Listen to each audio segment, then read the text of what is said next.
everybody, and welcome to this week's edition of There's a Will. I want to thank the band, the boys over there, for playing that nice intro. Thank you, guys. You don't have to say anything. And in the studio with me is Phil Goss. Hello. Looking dapper. You've had a sort of makeover or something. What's happened? Just feeling spring is in the air. Spring is in the air. Okay. All right. That's good. And on the horn from beautiful downtown Zambrów in eastern Poland, only a stone's throw from the metropolis of Białystok, comes Olgierd Uziembo. I call him professor. He gets annoyed, says I'm only an instructor, but I refuse to believe that. Sinologist. And by the way, the spring is coming. The people have seen storks on the fields somewhere around here. Around your place, they've seen storks already? Yep. That's about 3 weeks early, isn't it, or so? Yeah, it's very, very early. That's great news, isn't it? They know, don't they? Perhaps they'll bring a sirocco with them. What do you think? I don't know. What is a sirocco? Sirocco is a divine wind. It's a trade wind, but it's further south in Africa. Further south. So the storks are coming from Africa, aren't they? And a sirocco, I believe, is a sea wind. It's on the Atlantic Ocean in the South Atlantic along the African coast. Once it comes here, we'll have a problem. That's why Phil's on the show, so we can answer deep questions like that. Save me. Arcana about navigation. What? It is a navigational term. A sirocco is a particular wind, as I recall. It is a wind. There are areas that are known as the doldrums, which are areas where there's not a lot of wind, both north and south of the equator. And I believe a sirocco is a wind that comes somehow around. Anyway. You were right, Mushmouth. I was not referring to the old Volkswagen car named Scirocco. Yes, but it did get its name from that wind. Scirocco or Syrah? We say Sirocco. I don't know. I think Scirocco. If you want to could be, yes. Be very, proper. Any case, we don't want to be very let's move along. Tell us, you've had an interesting week, I believe. Yes, may I ask you to lead into today's meat and potatoes, as it were? Very nice of you to ask. I wonder what brought that question to your mind. I have, indeed. And so, pray tell, have you? I have. I've had a very interesting week. Do start, and I'll continue. And then you carry on. And then we'll get to Olgierd with the question of the day. Yeah, so I had a bunch of friends, colleagues come in from, some new colleagues too, come in from Ukraine, including several aid agencies. Now, Mike Houlihan, Aspen Aid, arrived a week ago. And then Bruce Roberts, who's doing a lot of great things over there, some with Aspen Aid and then his own group. And his story was pretty, they were together a lot of their trip, running for about a week. Actually, yeah, about a week in the different cities over there. And Mike Houlihan, who lives in Aspen and used to live in Warsaw and is running Aspen, Colorado, USA. That's right, and runs Aspen Aid, founded Aspen Aid, which I'm working with a little bit, just as you're working a lot more with an agency. What kind of aid have they been able to gather, and what kind of aid have they been able to transmit to end users? Yeah, that's interesting, because they're doing mostly what's called the first responder. So it's mostly firefighting and life-saving stuff. So from anything from jaws of life, which is the high end, to extinguishers, to any kind of garments that would be necessary, or uniforms for firemen, hats, helmets rather, oxygen things, anything that a fireman might need, to first aid kits. A fireman doesn't use oxygen. A fireman uses a thing called a rebreather. It is more similar to a rebreather for diving purposes, which recycles the air through some chemicals and takes the CO2 out and converts it back into oxygen. Oh, so it's what you don't add is new nitrogen to the system, unlike an open circuit diving system where you breathe in air, which is oxygen and nitrogen mostly, and exhale it. That's always bringing in new nitrogen. A rebreather for firefighting purposes and diving purposes is a closed system, so that you're not adding any oxidize or adding any fuel to any fires. It's a safer way to deal with things. Anyway, just oxygen would not be for used. all the breathing apparatus aficionados in the crowd, thank you, Mr. Smarty Pants.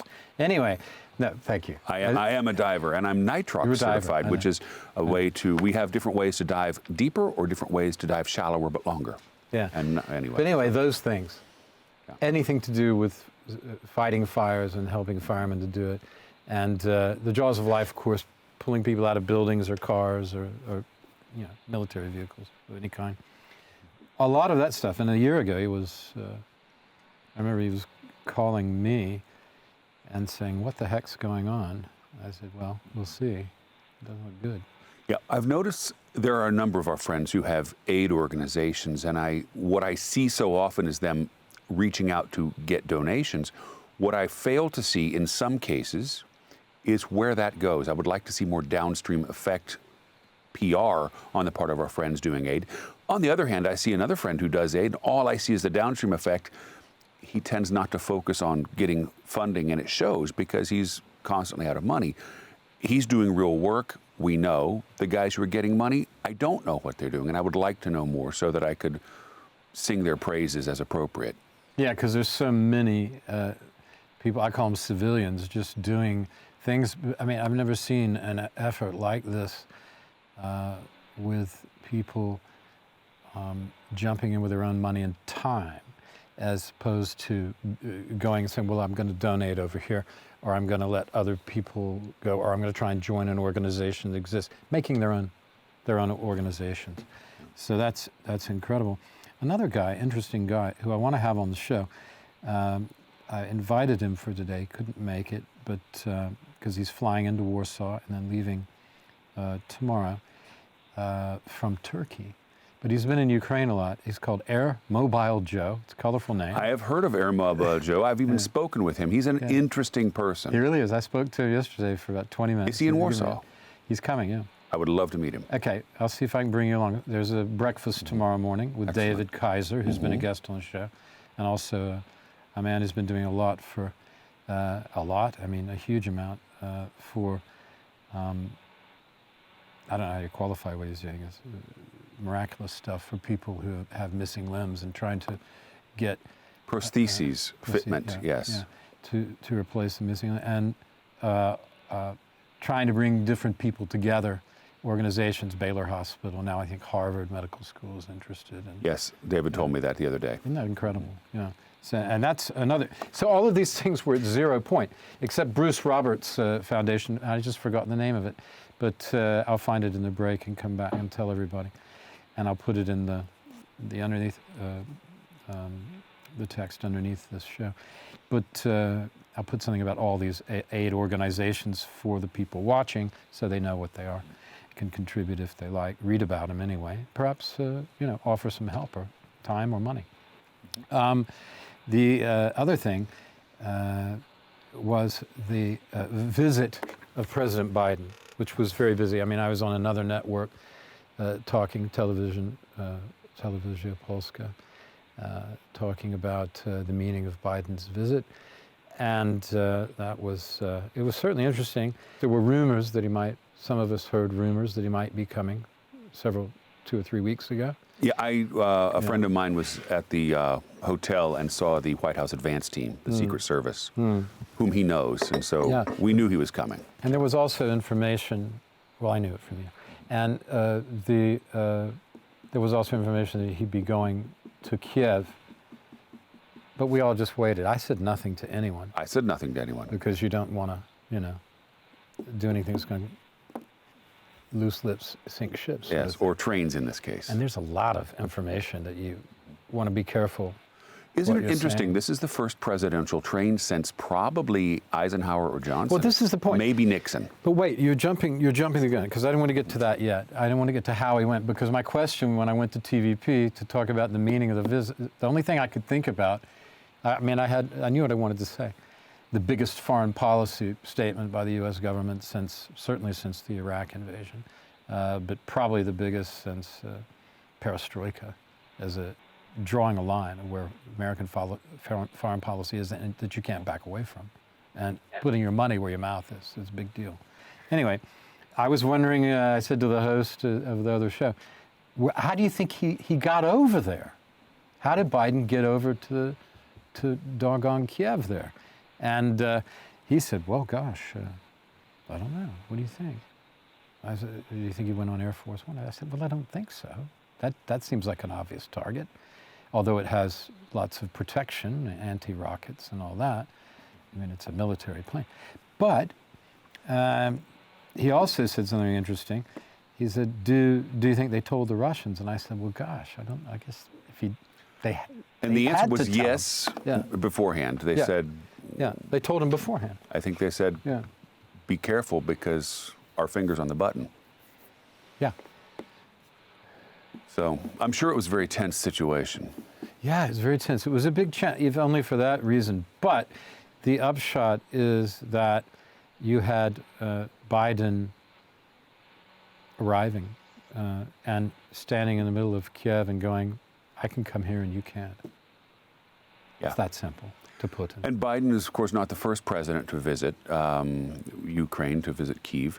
Duda, I believe, was there maybe even a couple of times. I'm not sure who else was there, but I do know there have been presidential visits from other countries in recent months. And Macron's been there.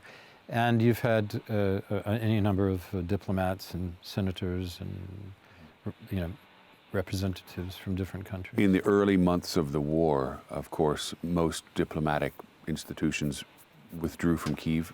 And I don't know how many months ago they returned, but it was not so recently that they did return. And they've been back in Kyiv for some time now. Of course, it's a tense situation there. But the immediate threat to Kyiv, other than the occasional missile, there are no troops on the ground chomping at the gate, as it were. Chomping at the gate? Chomping at the bit. Champing at the bit? What are they? What's the gate? Chomping on their gums? Yes. On their guns. They're not. They're chomping on their guns because they're hungry. I've mixed Russians. my metaphors again, haven't I? They ran out of bullets, so they're eating their guns. I'm a mixed metaphor They're person. eating their guns. At that point, before we come back, we'll come back to you in the second half. I want to get to Olgierd and I want to talk about keep talking about the meaning of the visit of Biden and what's going on. And Olgierd's a good person to go to now. We'll talk about your week, which is fascinating too, when we come back from the second part. All right, but Olgierd, here's the thing. What do you think the meaning of Biden's visit was? Well, the funny thing is what this visit is assigned, what kind of meaning is assigned by Russians, for example. That's really interesting because the Russian media is kind of keeping mum. The oppositionist Russian are obviously thinking that it was a big finger to Comrade Putin.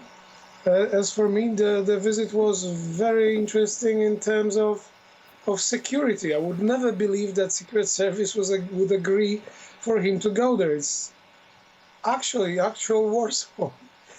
I don't think it is very popular for American presidents to go to actual war zone since World War II or even then. I don't know. You know history of USA probably much better than I do. I know a little bit, just a little. Well, we think about World War II and presidential visits. There were none to a war zone. It was Yalta, and later Truman went to Tehran. Yeah, I mean, and Roosevelt was jumping around meeting Churchill, but they met in North Africa, for example, beginning of the war. But apparently it's a much less safer place because Russians do have ability to reach it.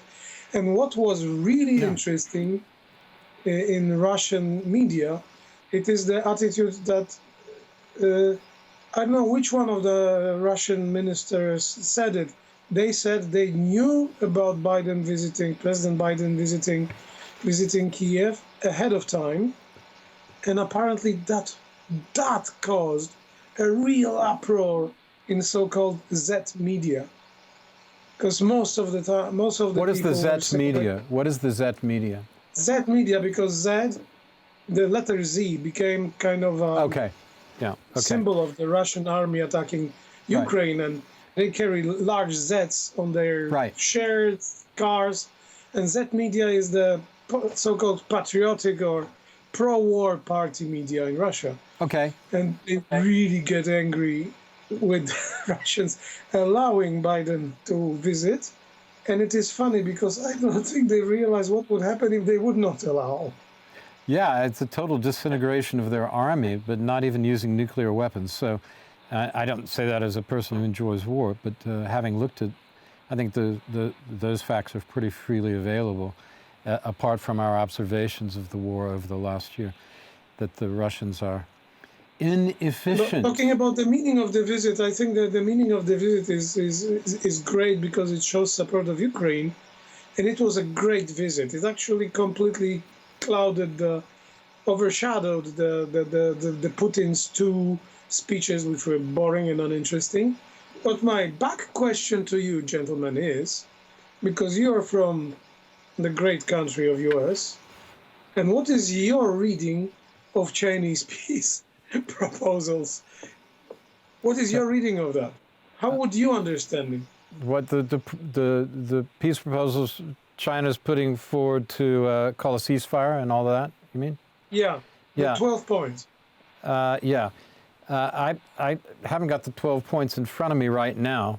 Phil, have you looked at that closer? Or? I tend to ignore everything China says because they are yesterday's news.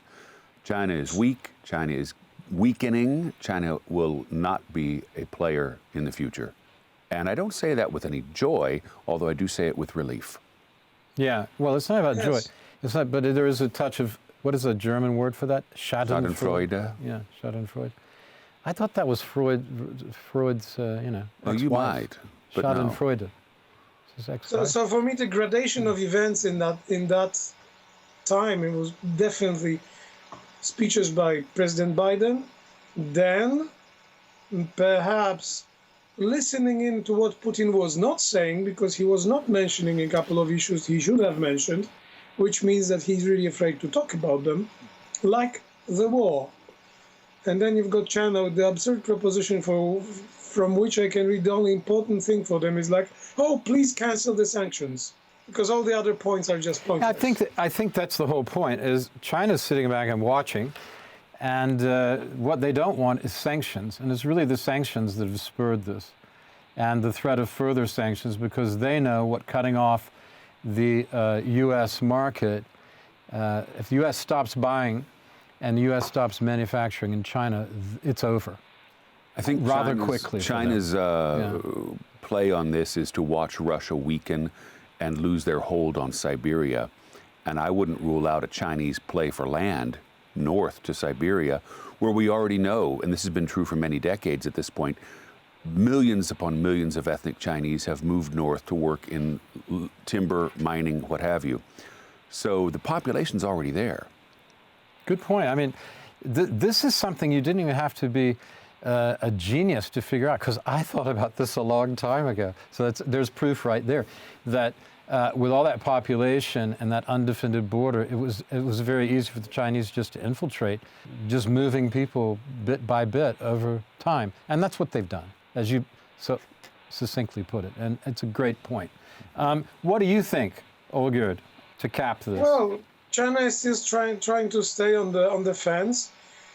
And I think from what I read in many different small outlets of people who are kind of influencers on the internet from different points of view, the Chinese side of it starts to be really talking about impossibility of decoupling from China.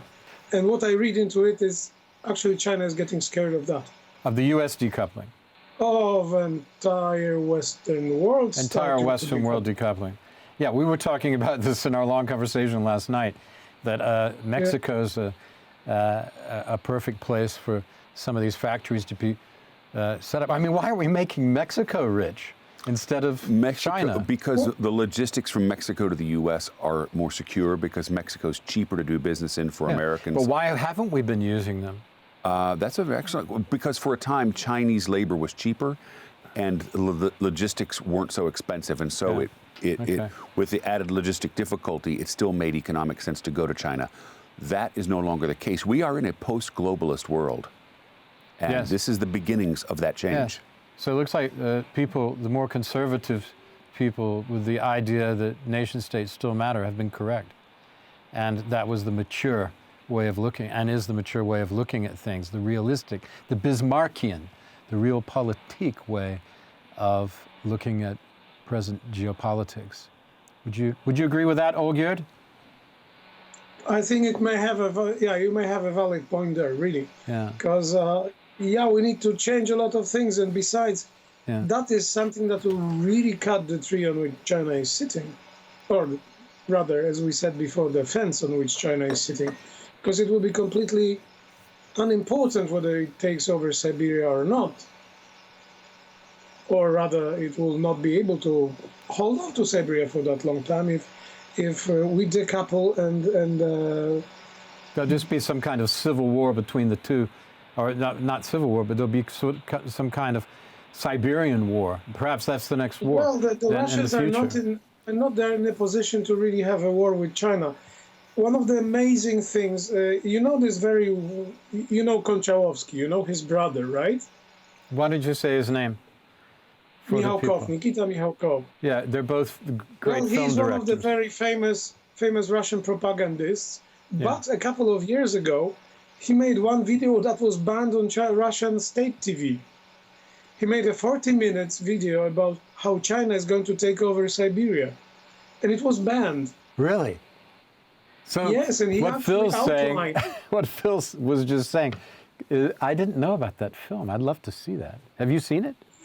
I don't know whether there exists an English translation, but that video was shadow banned first, then banned on the Russian TV. He was kicked off the governmental TV, only to come back when the war started. But before that, he was for a long time out of TV, and he was doing his programs only on YouTube. Wow, I didn't know that there had been a big film by a prestigious artist in Russia. Well, it was not a film. It was a kind of a video, mockumentary, I believe that's how you call it. Oh, okay. Really? About Chinese takeover of Siberia. And he was pointing out that there is not enough troops in Siberia. They're not well organized. They don't have enough communication between them. Apparently, communication is a terrible problem in Russian troops. And then he was showing how Chinese would easily take it over with the troops that are already in position on the Russian-Chinese border from a Chinese side. Yes. And it was a couple of years ago. Yes, I agree. He's been Nikita Mikhalkov. Mikhalkov is much easier than I was trying to make it. Mikhalkov. He's back in favor now, or at least being tolerated, as you say. Yeah. Now, he's Konchalovsky's brother. They're direct descendants of Tolstoy. Konchalovsky, I interviewed. The takeaways from my interview with him were, as we run down to time, I want to come back and start off the second part of this, since you brought up Russian communications, Olgjerd, and Phil was nodding vigorously. I want to talk about Tannenberg, and Phil's going to take the football at that point and boot it through the goalpost. You mean the second Tannenberg? The second Tannenberg, the one in 1914. We can talk about both. We'll talk about both, but the second one's the one we're concerned with for today's topic. And we'll explain, it's a big mystery, but we'll explain to you at the beginning, or Phil will and Olgjerd will, about what that means and why it's relevant today. Konchalovsky, though, to end this segment, said to me, Russia is not like the United States. It's like Mexico. It's a gangster state. That's Andrei Konchalovsky, the film director. And he also said, and you have to remember William. He called me William. That was nice. He didn't call me Mr. William, just William. That's all. That was nice. From, like a count. It was okay. Yeah. He said, Russia looks east. Remember that, William. They always look east. We'll see you after the break. Watch these beautiful commercials, advertisements, whatever you want to call them. They're lovely, and they bring us money to operate the station and this show to be produced. Thank you very much. See you. And we're going to talk about Tannenberg.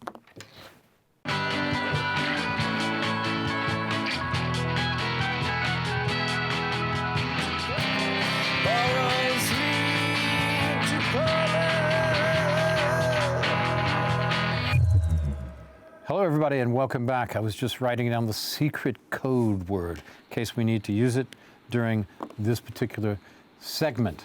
And the secret code word I might as well reveal is Tannenberg.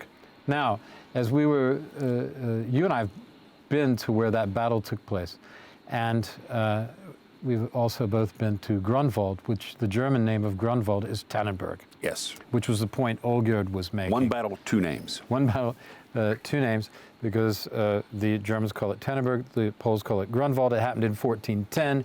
The Poles defeated in a glorious and quite macabre victory the Teutonic Knights. Yes. Right? And it really sealed Casimir the Great's advances of the previous century, and meant that Poland was going to not to be able to determine its own future. The Polish-Lithuanian Confederacy, remember that? Would determine its own future and stay together, right, for the next 200 years. So now, what about Tannenberg in August of 1914? Well, interesting that we should talk about that today, because its historical relevance was not expected, and yet it is historically relevant to what's been happening in Ukraine the past year. Why is that the case? Let's look back to August of 1914, when hostilities began for World War I. Russian troops marched from Warsaw north for 2 weeks. They left from Legionowo, because that's where the legions were housed. And when they got to the border, they advanced into beyond the no man's land. There was a 5 to 8 kilometer stretch that had been purposely left barren of population because the Russian Tsar was afraid that the Germans might invade. Well, it turns out the buffer zone worked more against the Russians than anyone else.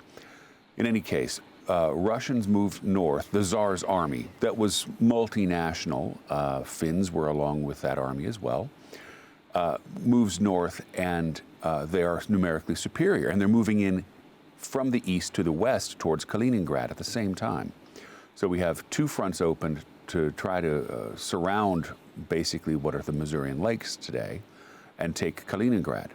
Yeah, or Königsberg, as it was known. And put the German army between these two pensions. Yeah. So we had German, Prussian civilians fleeing, as we saw a year ago from Ukraine. We had numerically superior force that was taken out by superior strategy and by what are called force multipliers.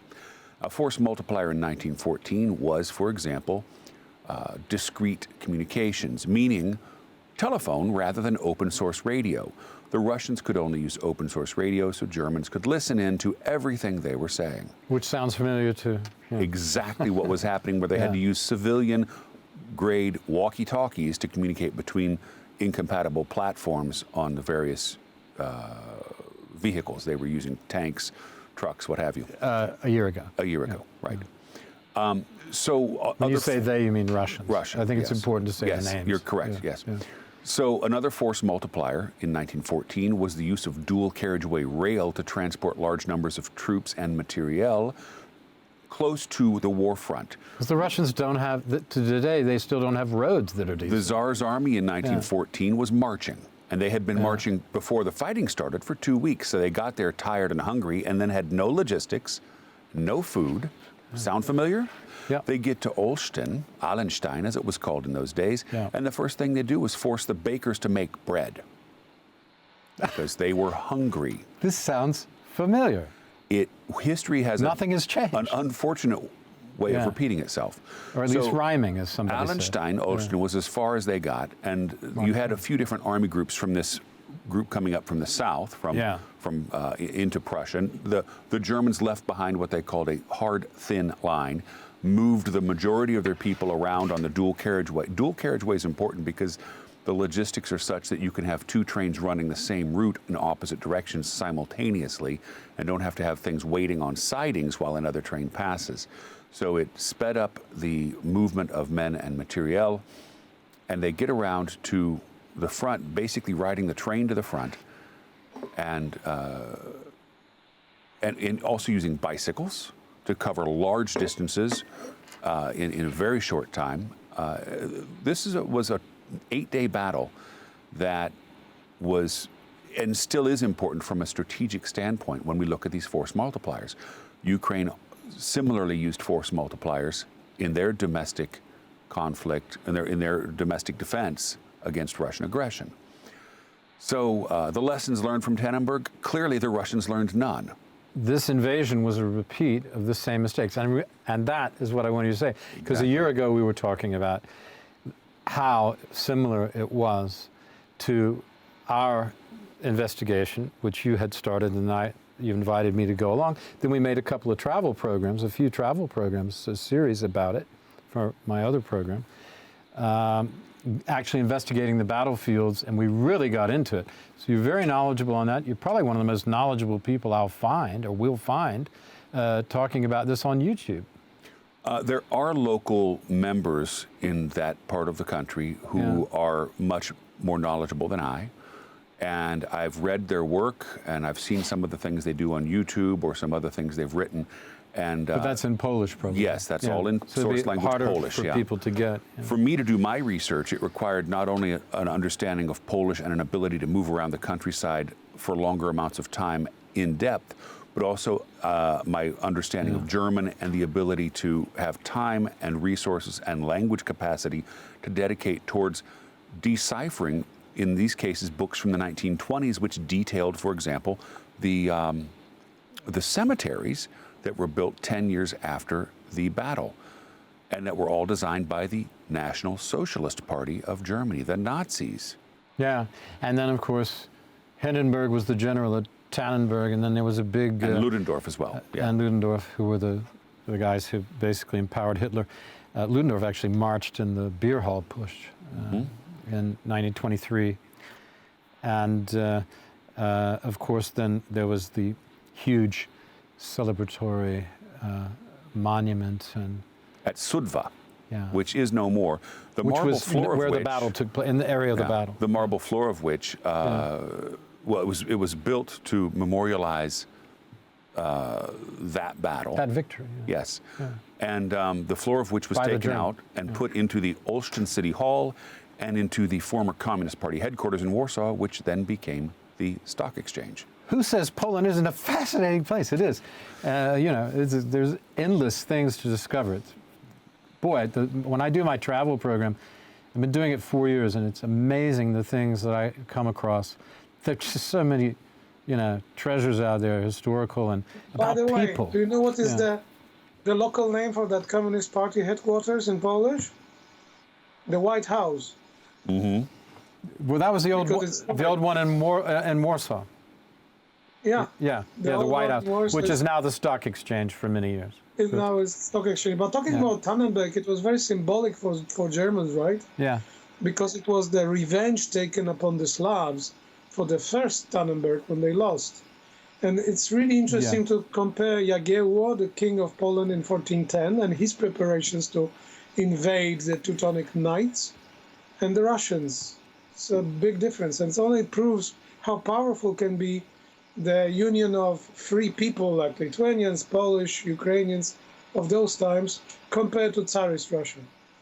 Yeah, and we still see the same mistakes. And when people are fighting their backs against the wall for their own territory, they tend to be fairly vicious. Well, we see, I think, pre-Baltica, so Lithuania, Latvia, Estonia, as well as Finland, I should say tenacious. as well as Poland today, supporting quite ardently the efforts underway in Ukraine, because if they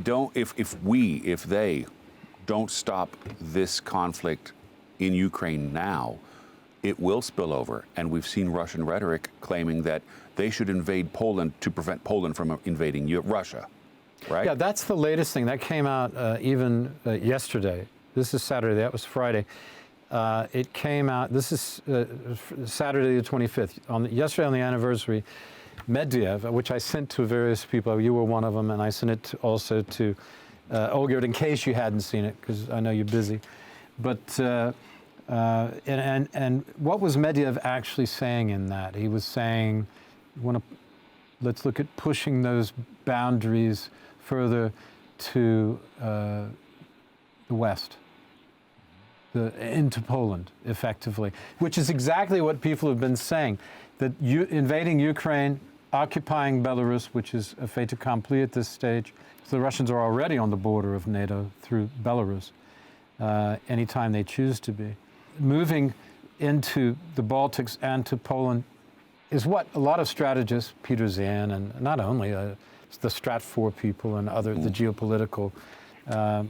geopolitics on YouTube, which is George Friedman, and a number of other people have been saying this is the Russian strategy. You have an equal number of people to regain the Soviet Union, basically. I suspect that what Russia boundaries. fails to understand is that it's not 1945 anymore, and clearly they don't even understand that it's not 1914 anymore. Yeah, well, no, I think that's the great question is what is going through the mind of the dictator, the Russian dictator. What is going through his mind? What is going through the mind of the Chinese dictator? And they have this closed circle of advisors. It's hard to know. People are afraid to talk to them.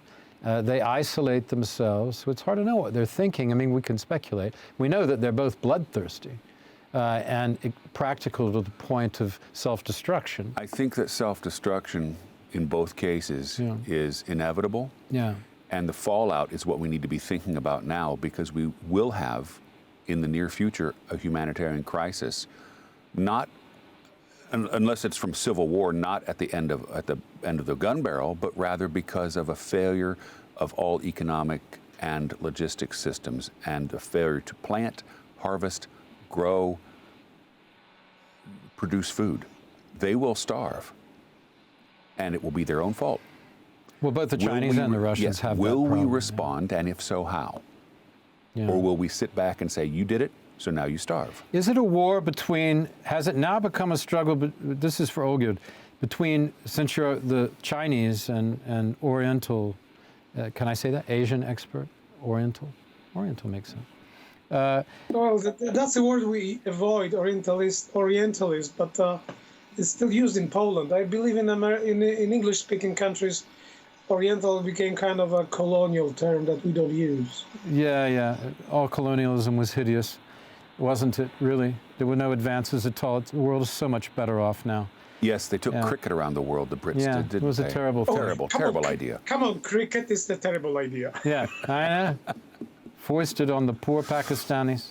They're still the best at it, almost always, or the West Indians. Bangladesh, don't discount But that. talking about what you just said. Yeah, is it a war between East and West? That's what I wanted to ask you. Well, we talked before even about this whole Eurasian ideology that is popular in Russia.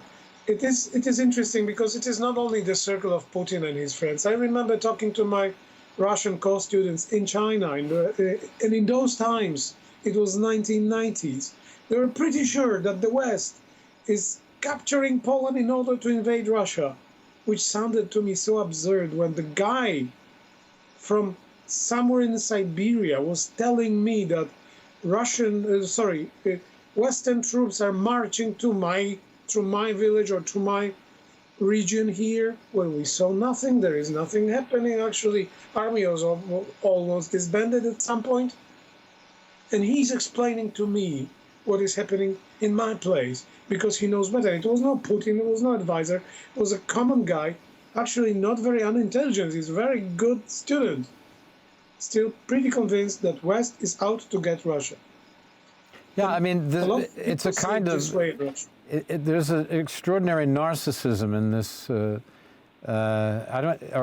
self-regard. It's quite incredible in the Russians, as if everybody wants to be Russian or wants what they have. And yet there's nothing there. Paranoia is a good word. And yet there's nothing there that you would want. A lot of ice, pretty bad ground. Maybe the oil. There is some people fascinated by Russia, even in Poland or in Ukraine. Western Russia. But it's not the majority. Of course, those people are getting magnified by Russian media and are really sure that we are starving, that we want to get Russia, that is... What does Russia have to offer? That's my point. Why would anyone... They don't live that well in Russia. We want to come over and live like they don't live? I mean, they live, which is... It's one of the very few colonial empires where the center is much weaker than the fringes. Okay. They colonialized us. Right. Poland. And Poland became the one of the driving forces in Russian industry. Yes, Poland was very successful under communism. Yeah. And it was relatively freer. Under communism, the Tsarist Empire, Poland was one of the driving forces of the industrialization of Russia. I see what you mean. Yeah, true. Yeah. And for them, they would say that it's thanks to them. We would say, oh, come on, a lot of Polish people just worked, as they usually do. If we look at the history of the industrialization in Poland under Gierek, we see that it industrialized in Poland so quickly that it became an economic threat to the Soviet system, because Poland could then become independently wealthy and work with the West without regard to being dependent on the Soviet Union for anything. And so they got rid of Gierek in rather short order. Yeah. Now they used Jaruzelski, who was a pawn of Russians for ever since he was in Poland. Yeah. Yeah. So whether it's a struggle between East and West, I guess the question might be, has that struggle ever really stopped since the Mongol invasions?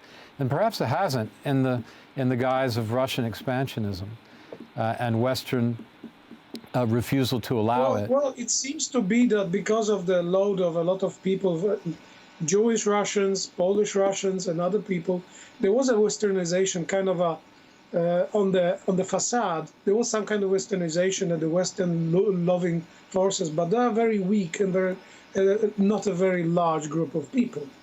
Most of the people are usually really the Eurasianists, the ones that think that Russia is with Asia and they should take over the West rather than cooperate with. Okay, we got 5 minutes. Thank you for that point, Olga. I'm going to come to Philip for the last. We'll come back to you for the last word. So think about what you want to say to wrap it up. A year on, Olga. We'll give you 30 seconds at the end.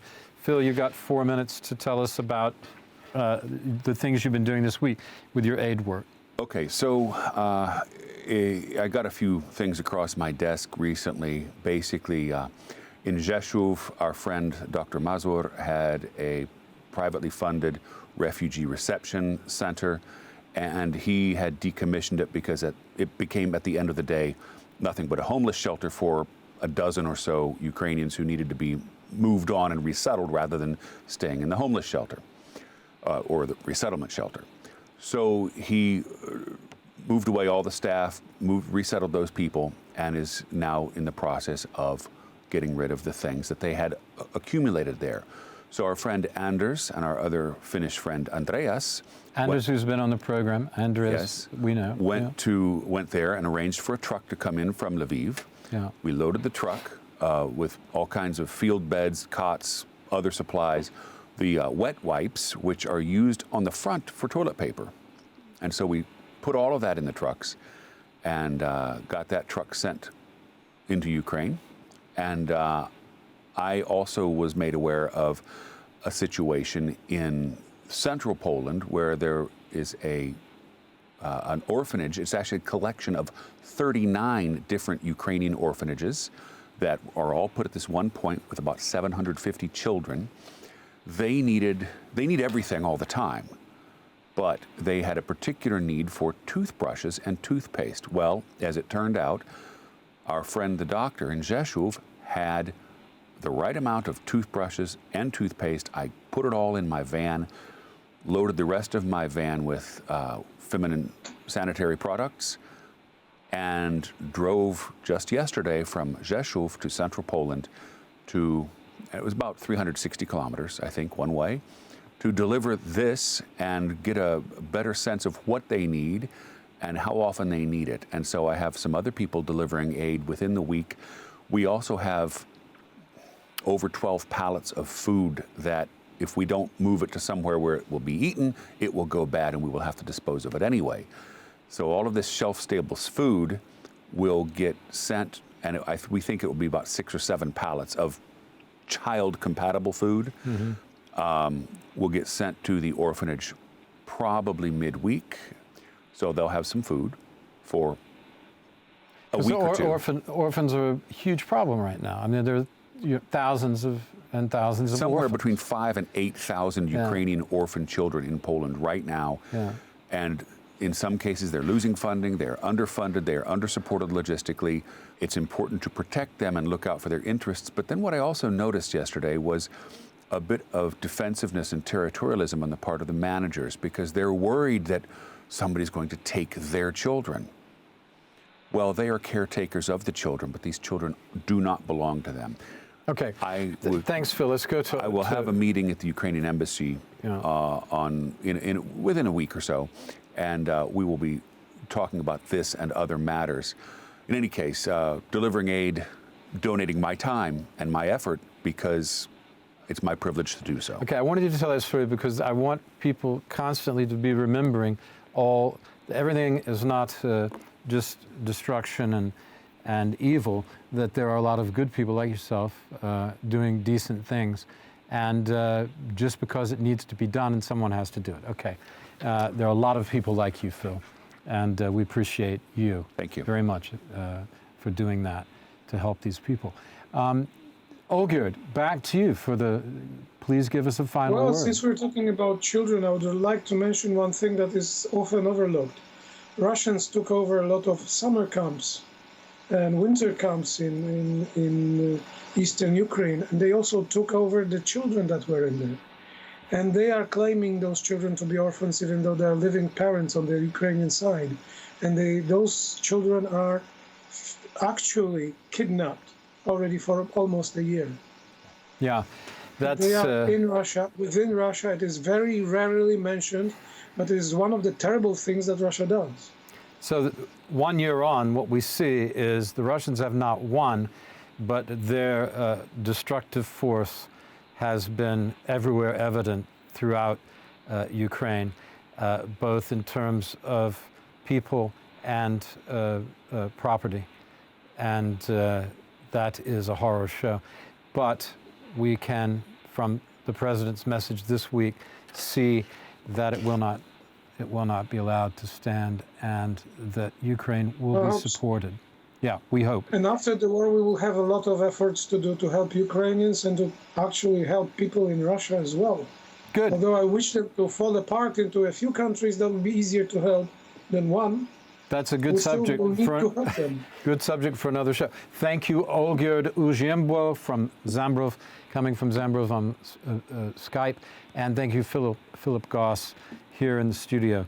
And thank you for watching. Please like the program on Facebook and on YouTube.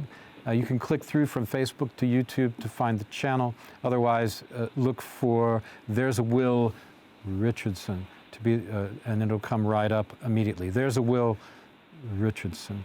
And thanks for watching, and be well.